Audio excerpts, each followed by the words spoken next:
Hola estudiantes, feliz jueves, hoy es el 29 de octubre, feliz 29 de octubre. Just a reminder that we are in Semana 9, week 9, and what we're working on this week is we're going into Gramaticales 2 for Monday. And that's where you're going to be learning your ER and IR verbs. And I'll be teaching that a little bit today in class. And then you're going to just preview Exploraciones Léxicas 2, just the Learn It section, just so you get introduced to that next section that I'll present in class on Tuesday during our Zoom. Remember, you also have that quiz to take in MindTap, and that's about Exploraciones Léxicas 1. You want to review your weather and clothing and seasons and colors. That's the topic that you'll be taking the quiz on. And please take that before Monday at 11:59 or midnight to get your full credit. So what I want to do today is hopefully you have reviewed the weather and different ways to talk about the weather. So if you haven't, just take a minute to do that. But I'm going to present to you a couple expressions. So this is the expressions that we have. So I want to just ask you, ¿qué tiempo hace? And then, ¿qué temperatura hace? What's the temperature? So we would say something like hace buen tiempo or hace mal tiempo, or we can also say está nublado for this first one. So remember, some of our weather expressions have hace in it, like hace sol, it's sunny. Hace mal tiempo, it's bad weather. Hace fresco, it's cool. Hace frío or hace mucho frío, it's very cold. Hace calor or hace mucho calor. But some of them, like nieva, it's snowing, or llueve, it's raining, or está nublado, that's an example of ones that don't use hace. So for número dos, and then we would say, if we say ¿qué temperatura hace? We can say something like hace 25 grados. Grados are degrees. Hace 25 grados. So that's a way of saying the degrees. So then for número dos, I'm going to ask you, ¿qué tiempo hace? What's the weather? ¿Y qué temperatura hace? And you want to come up with a response for that. So we could say something like está hace buen tiempo, or we could also say something like hace sol, it's sunny. And those, but there might be other ones that you use. You could say está nublado also there. And then ¿qué temperatura hace? You could say hace 50 grados, that's 50. And then we have número 3. ¿Qué tiempo hace? ¿Y qué temperatura hace? So if you could write those both for me. So for this one, it would be hace sol in Costa Rica. Y hace 88 grados degrees. ¿Qué temperatura hace en Argentina? So you could say something like llueve, it's raining. And then you can say hace 33 grados. So you might have to brush up on your numbers a little bit before. We're going to do this in class, but we ran out of time on Tuesday. ¿Qué tiempo hace en Los Ángeles? Número 4. So you could have said something like hace viento, it's windy, and then hace, ¿qué temperatura hace? Hace 65 grados.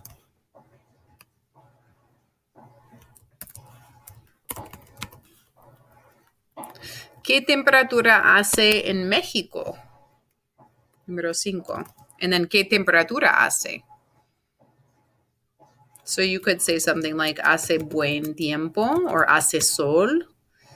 And then hace, ¿qué temperatura hace? 72 grados. ¿Qué tiempo hace en Nueva York? We could say the weather is bad. Let's try that. So we could say hace mal tiempo. And then, ¿qué temperatura hace? Hace 90 grados. Okay, muy bien.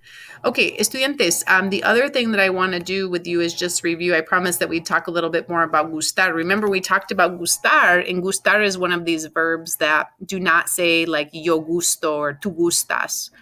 For this one, we have a special set of indirect object pronouns that we use with this. So we would say something like me gusta or me gustan if something that you like is plural. Remember, it always depends on the thing that you like, if it's singular or plural, or something that's pleasing to you. For you, it's going to be te gusta or te gustan. Something you like is plural, it would be te gustan las manzanas. You like apples, or apples are pleasing to you. And remember, we can say something like a ti. We don't have to say a ti, but we're emphasizing that it's you. So we're saying apples are pleasing to you. A ti te gustan las manzanas. Or we could also put a mí. We don't have to. We could just say me gusta or me gustan. And then we have, usually with the third person, we always need our subject pronouns. So we can say a él or a ella le gusta or le gustan. We did go over this in class on Tuesday this week. And then for nosotros, it's nos gusta or nos gustan. And we could put the a nosotros before to say it's pleasing to us, but we don't need to say it because nos already says that it's us. Os for vosotros, os gusta or os gustan. And then le becomes les in the plural, so you can say a mis amigos. Les gusta, and usually that's the ellos or the ellas ustedes, but a mis amigos is the another way to say like them, or that's another they. So we could say les gusta or les gustan. So usually we have two choices. It's either going to be gusta or gustan. Remember, with singular nouns and infinitives, we're using gusta. With plural nouns, we have gustan. So let's look at these examples up above here. We want to basically say that I like the class. So we already have the a mí, which is the emphasis. We don't need that, but we want to plug in our me or our te or our le or our nos or os or les. Which one would it be? And we want to decide, is it gusta or gustan?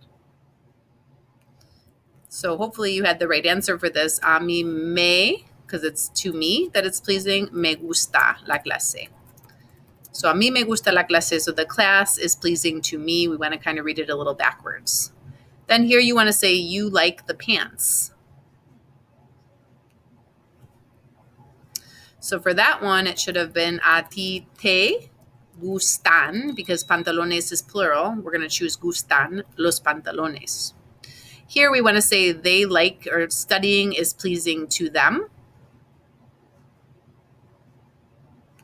So for this one, it would be a ellos les gusta. Remember, I said with either singular nouns or infinitives, we're going to use gusta. And then here we want to say books are pleasing to Javier.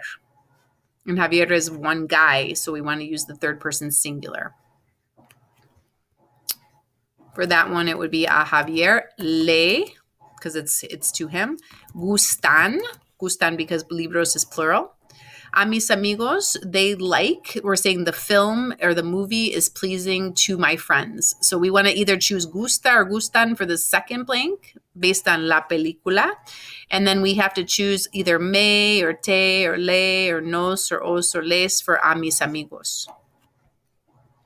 For that one, it should have been a mis amigos les gusta la película.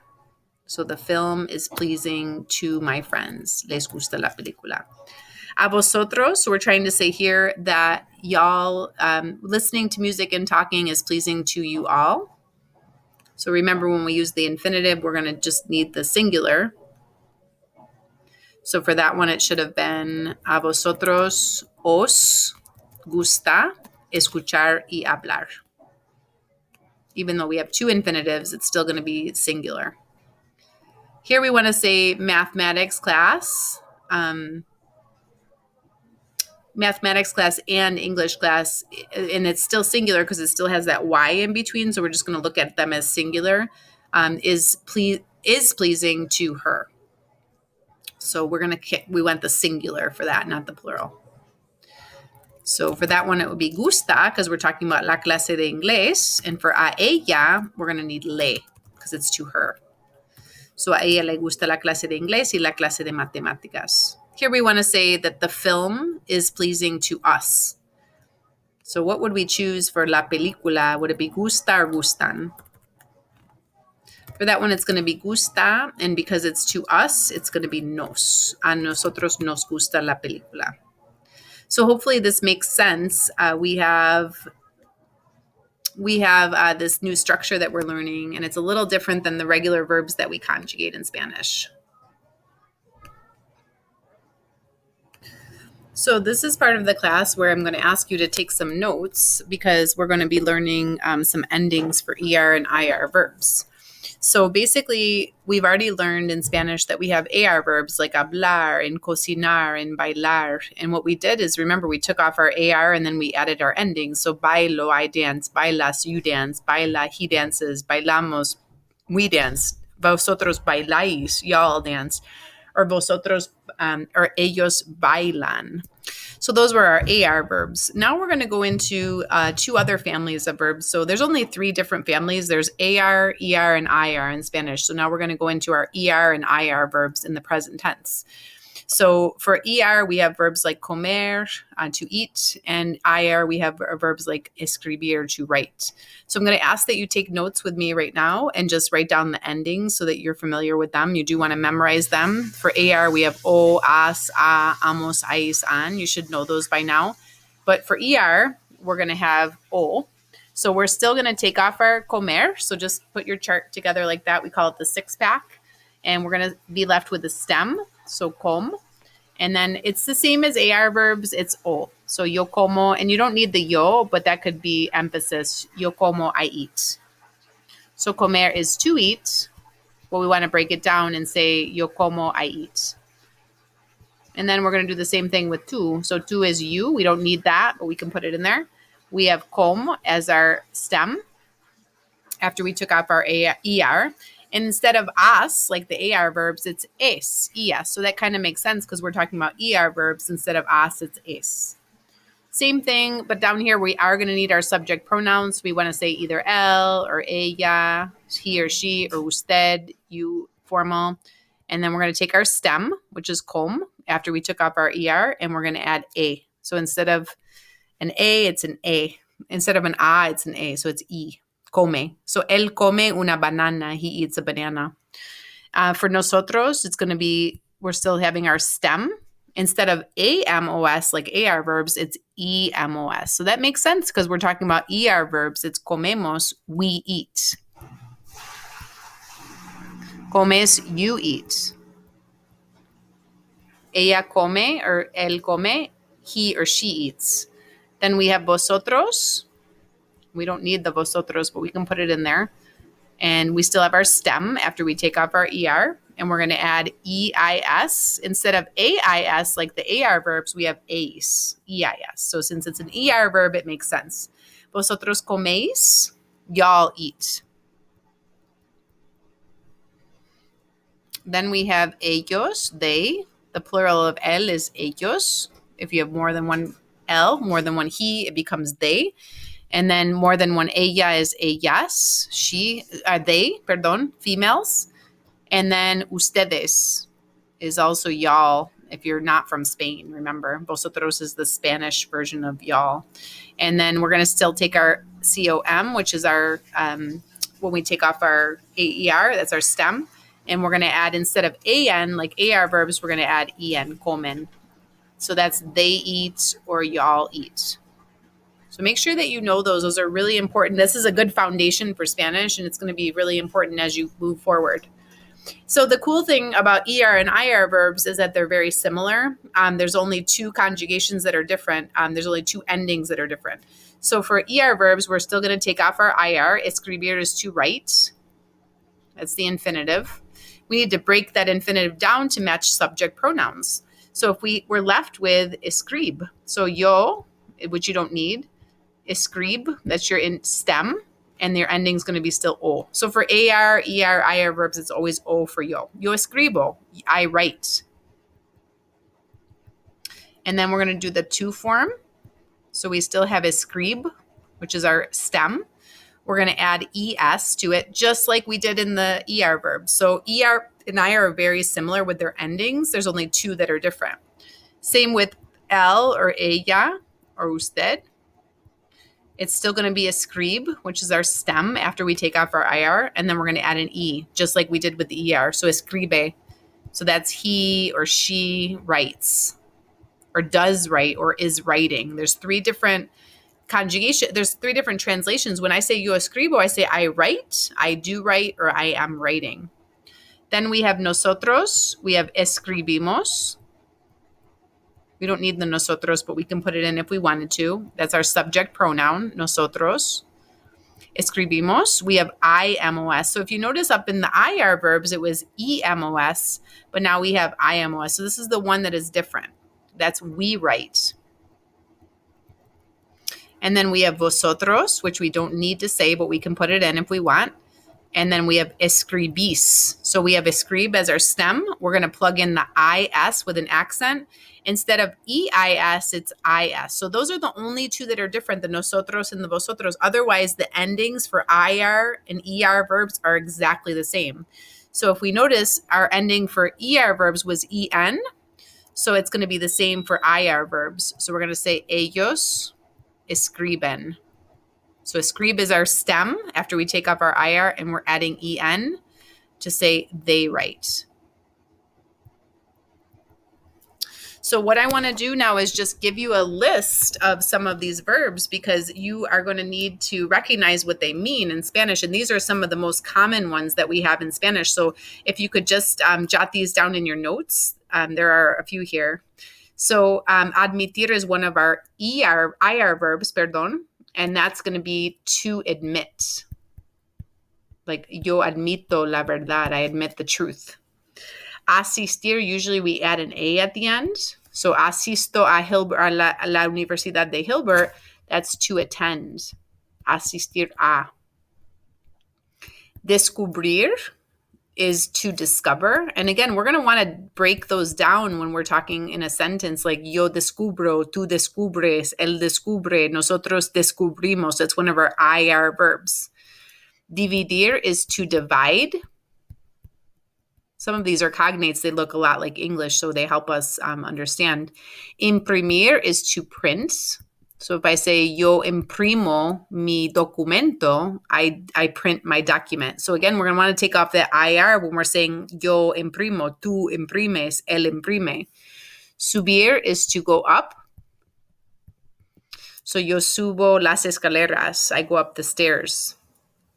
Permitir is to permit. It's another common IR verb.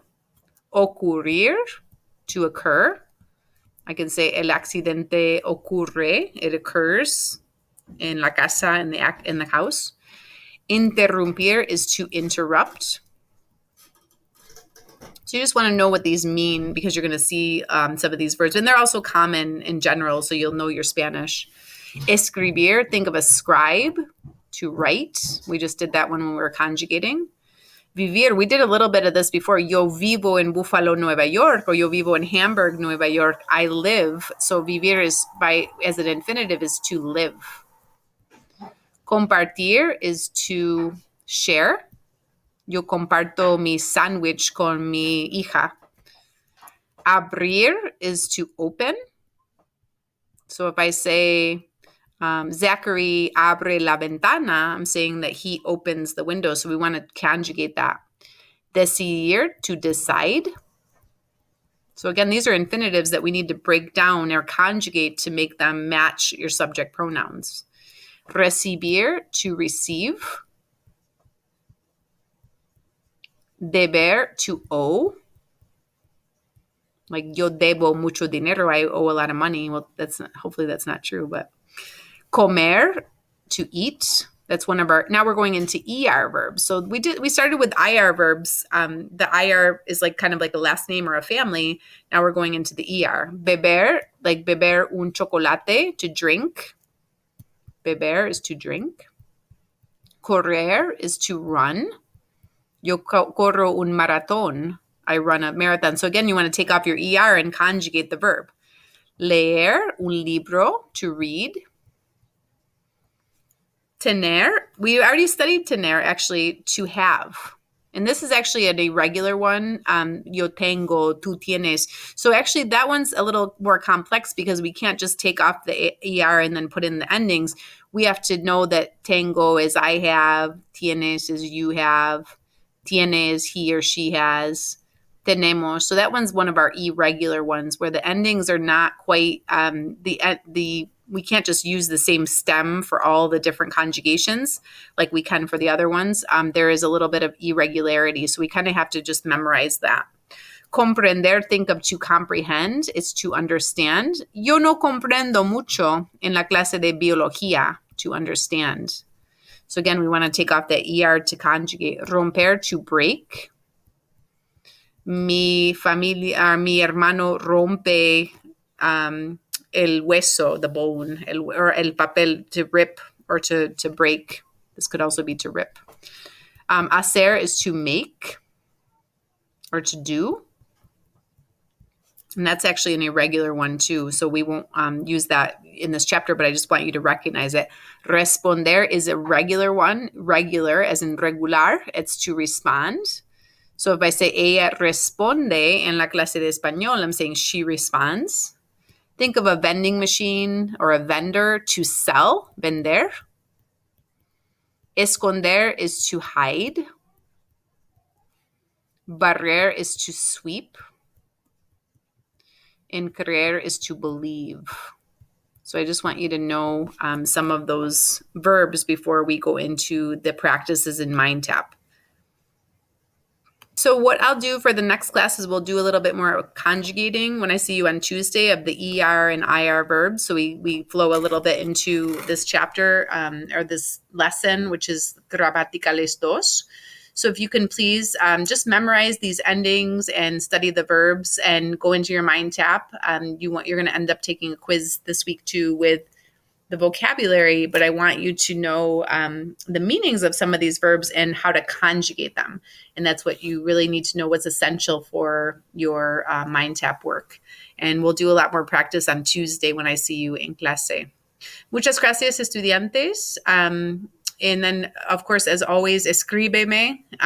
Si tienes una pregunta, if you have a question, escribes una carta a mí, o un correo electrónico, un email. Y hablamos pronto. Adiós, chicos.